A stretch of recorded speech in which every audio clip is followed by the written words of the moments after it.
L'histoire continue. Je vais vous raconter une belle histoire qui nous a été inspirée par Viviane Moore, l'auteur d'Après moi le déluge. Le personnage principal est Noé, un adolescent de 15 ans. Dès son plus jeune âge, ce garçon s'est intéressé aux nombreux problèmes climatiques et à l'écologie. Il a toujours eu un contact privilégié avec les animaux, mais il n'arrive pas à se faire comprendre par les humains. Même sa propre mère se sent dépassée face à sa réaction excessive. Notre histoire commence lorsque le récit de Viviane Moore s'arrête. Après une dispute avec une amie de sa mère, Noé rentre furieux dans sa chambre. Il fait face à une grande photo de la forêt amazonienne, Sauvons le monde. Dans un coin, un simple lit de camp. Énervé, le garçon arrache l'image accrochée à une corde et s'installe sur son lit. Comment puis-je changer les choses? Gros bruit d'un objet qui entre dans sa chambre. Qu'est-ce qui se passe? Un scientifique sort de la machine. Qui êtes-vous? Qu'est-ce que vous faites dans ma chambre? Je m'appelle Mr. Doc. Je suis un scientifique. Je suis venu pour te chercher, car j'ai besoin de toi pour sauver la Terre. Vous avez besoin de moi? Je ne comprends rien. Ce n'est pas toi qui voulais changer les choses. J'ai une mission pour toi. Une mission? Tu vas voyager avec moi. Allez, vite, vite. On n'a pas le temps de discuter. Monte dans ma machine. Mais ma mère, elle va s'inquiéter. Ne t'en fais pas. Elle ne verra même pas que tu es parti. Noé, à table, c'est prêt. Noé, tu m'entends? Vite, vite. Elle ne doit pas nous voir. Il rentre dans la machine. Et voilà parti pour un voyage hors du commun. Nous sommes en 2120, dans un monde dévasté, ravagé par les changements climatiques. Noé sort de l'appareil. Où sommes-nous? Dans l'espace? Nous sommes toujours sur Terre. Mais il y a eu quelques changements, comme tu peux le constater. Nous avons fait un voyage dans le temps. Nous sommes en 2120. En 2120? Mais comment est-ce possible? C'est simple, il suffit de faire une expérience temporelle. Il faut synchroniser nos montres, atteindre une vitesse de 88 miles à l'heure, puis une explosion se produit et le déplacement temporel s'opère. C'est incroyable. Bon, vite, vite, on n'a pas le temps. Pourquoi êtes-vous si pressé? Petit, nous devons sauver le monde. Sauver le monde? Mais c'est impossible. Impossible, mais pas Mr. Dodd. Aie confiance. J'ai quelqu'un à te présenter. Mr. Doc et Noé partent à la rencontre d'un jeune habitant de la Terre qui pourra les aider. Mister Doc, ça fait plus d'une heure que je vous attends. Tu sais bien, les déplacements temporels ne sont pas évidents. Qui es-tu?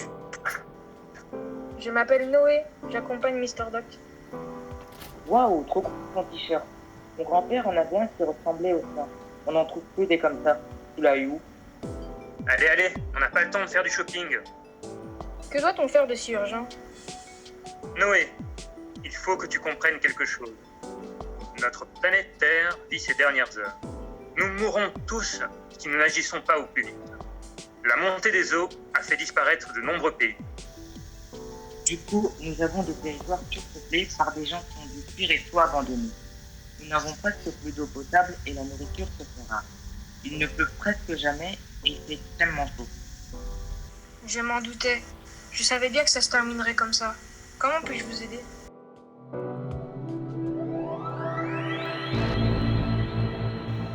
Un chat-oiseau passe et essaye d'attaquer Noé. Noé réussit à le calmer. Qu'est-ce que c'est que ça? Un chatoisolus, une créature qui a dû muter pour survivre. Certains animaux se sont mieux adaptés que nous au changement climatique. Allez, Rossi, laisse-nous tranquille, on n'a pas le temps. Noé, j'ai un vrai problème. Je ne sais pas à quel moment tout a basculé. Par conséquent, on ne peut rien faire pour le moment. Jacques et toi, vous devez retrouver la date précise à laquelle tout a changé. Interrogez les gens, posez-leur des questions sur l'origine de tout ceci. Enfin bref, faites de votre mieux. Moi, je dois reprogrammer la machine. Vite, vite, je n'ai pas le temps. Ils sortent en courant. Noé et Jack partent pour accomplir leur mission. Ils ne savent pas encore ce qui les attend. Qu'est-ce qu'on fait? J'ai une idée. On va aller voir Blue. Qui est-ce? Blue, c'est mon meilleur ami. Je suis sûr qu'il va pouvoir nous aider. Tu vas voir, sa famille est géniale. Océane, Delphine, Léon et Blue sont assis par terre, morts d'ennui et épuisés. Maman, j'ai soif. T'as déjà eu ta ration de jour. Je ne peux rien, ma chérie. Tiens, il m'en reste un peu. Jack et Noé arrivent. Blue et Jack se saluent de manière surprenante. Jack, t'avais pas un rendez-vous? Ouais, justement, je te présente un nouveau copain. Waouh! Trop classe ton t-shirt. Bon, allez vite, on n'a pas le temps pour faire du shopping. Blue, on a besoin de toi. Faut qu'on parle à tes parents. Maman, papa, il y a Jack qui veut vous parler. Delphine et Léon se retournent. J'ai besoin de vous poser des questions sur votre enfant. Oui, qu'est-ce que tu veux savoir? Comment était le monde d'autrefois? Ah, si tu savais, on n'a pas écouté les anciens. On a fait que à notre tête. Ça n'a pas été vraiment facile. On a tout gâché. On a été trop égoïste. Tu vois maintenant ce qui arrive à nos enfants. Oui, mais pourriez-vous nous en dire un peu plus? Qui voulez-vous savoir en particulier? Quand les choses ont-elles vraiment commencé à changer? À notre époque, il y a eu un grand confinement. On n'avait plus le droit de voyager à cause d'une pandémie, d'une importante crise sanitaire. Tous les rassemblements étaient interdits. C'était le début de l'enfer.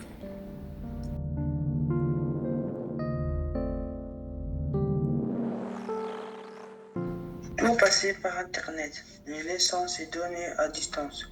Le cours se faisait en ligne. Nous discutions et pratiquions des activités physiques grâce à des différentes applications. À l'époque de nos grands-parents, il paraît que les gens pouvaient aller au cinéma, au théâtre, à la piscine, assister à des matchs de foot et manifester, faire la fête. J'aurais tellement voulu assister à cela. Océane mime une explosion.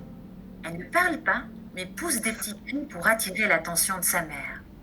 Ah oui, l'explosion. Quand Océan avait 5 ans, il y a eu une explosion de toutes les raisons. La charge était tellement importante depuis des années qu'il dit un coup, plus rien a fonctionné, plus aucune connexion Internet, plus d'électricité nulle part. Après ça a été le chaos. Les pillages, les vols et les agressions se sont multipliés partout dans le monde. Aucun système n'a été mis en place pour remplacer le précédent. Un véritable désastre. Un robot fait son entrée sur scène. Océane se dirige vers lui et lui saute dans les bras. Elle est très contente de le revoir. Océane, mon ami, tu es de toute beauté. Devrais-je te comparer un jour d'été?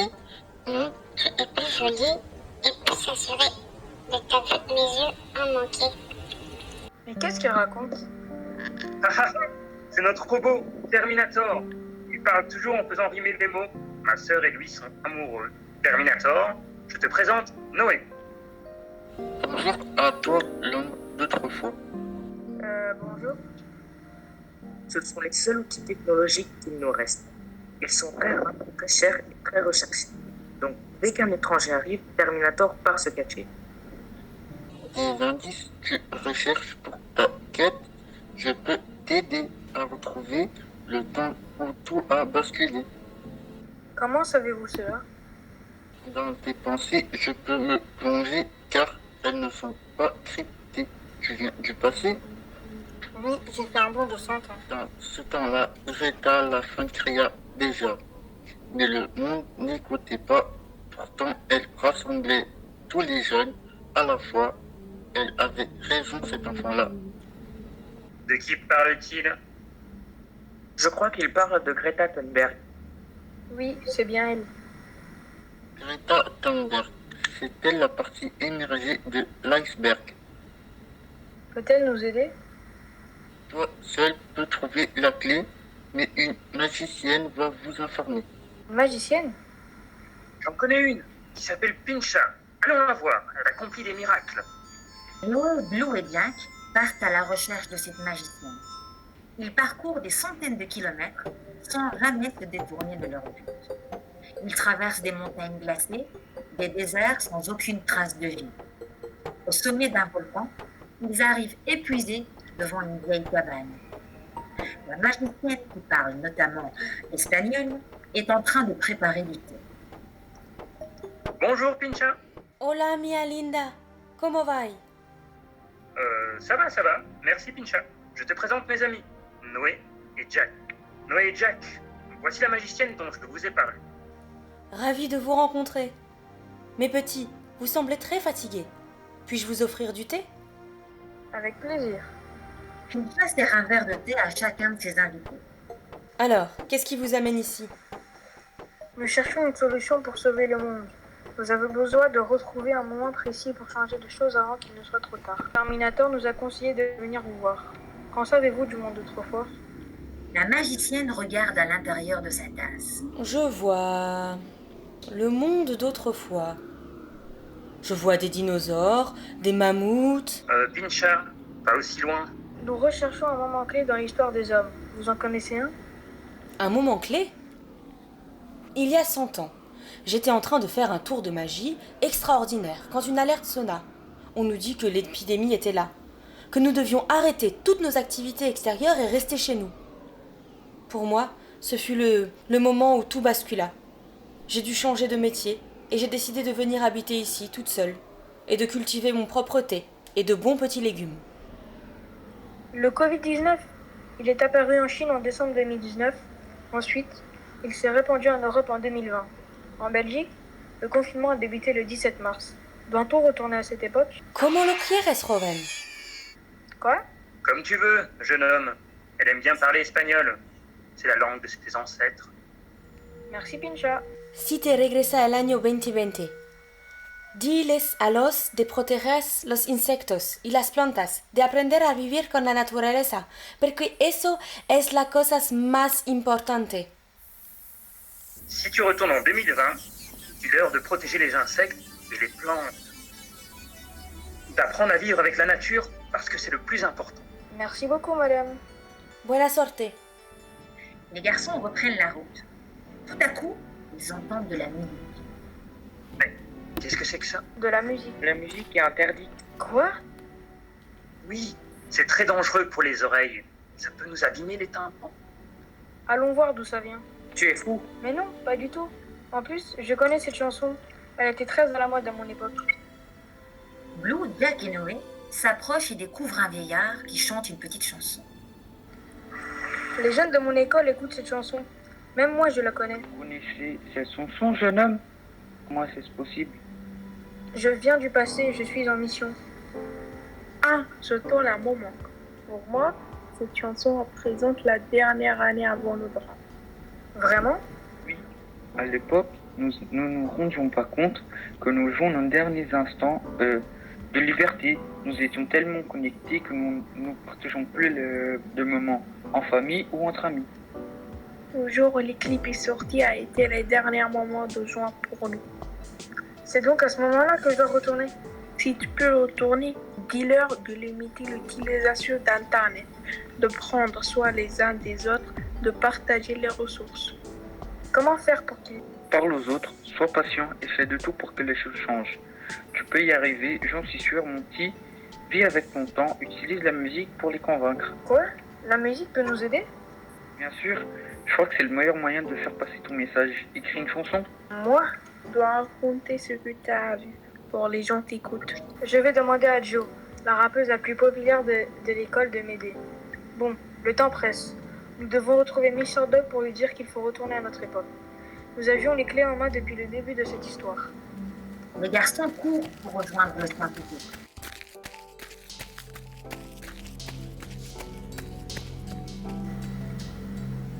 Vous avez trouvé quelque chose? Le temps presse. Oui, nous devons retourner à notre époque. C'est à ce moment-là que tout va se jouer.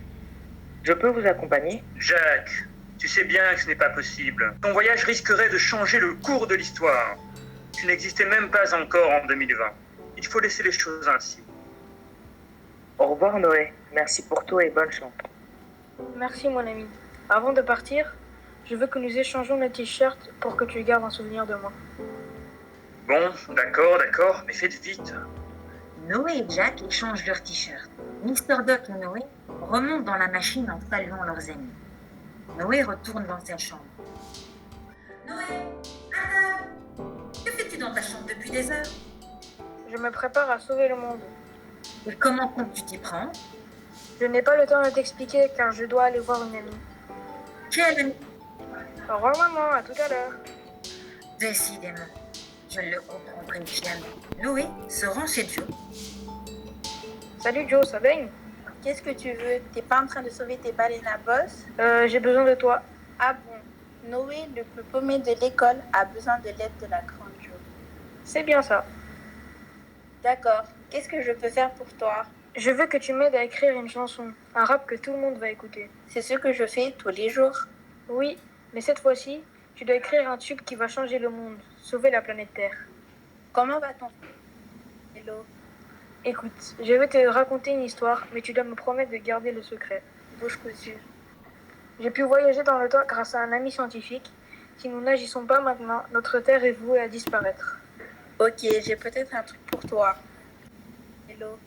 Regardez si vous avez une chance, une opportunité de sauver le monde du chaos ambiant.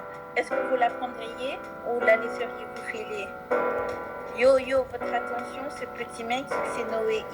C'est Noé, il a un truc à vous raconter. Il a voyagé dans le futur.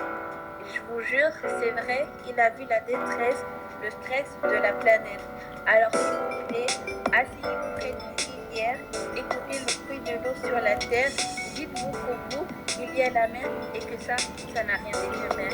Vous comprendriez alors que vous n'êtes rien, comme celui avant vous, comme celui qui vient. Que le liquide qui coule dans vos mains vous servira à vivre jusqu'à demain. C'est l'hymne de nos campagnes, de nos rivières, de nos montagnes, de la vie humaine, du monde animal. Criez-le bien fort, usez vos cordes vocales.